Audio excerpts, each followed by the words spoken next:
Kantor Energi dan Sumber Daya Mineral Sultra digeledah tim pemberantasan korupsi Kejaksaan Tinggi Sulawesi Tenggara.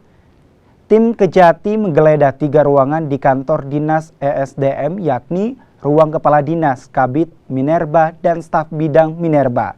Asisten Pidana Khusus Kejaksaan Tinggi Sultra, Setiawan, menyatakan penggeledahan untuk memeriksa dokumen keterlibatan dinas ESDM Sultra dalam pemberian izin usaha pertambangan. Kejaksaan Tinggi Sultra mengungkap dugaan kasus tindak pidana korupsi salah satu perusahaan pertambangan yang merugikan negara 151 miliar rupiah.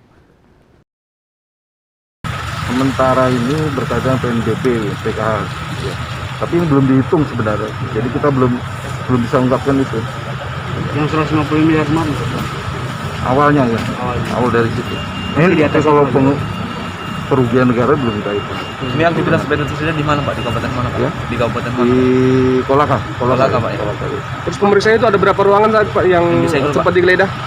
Itu di sekretariat, kemudian Minerba, dan di ruang kepala dinas.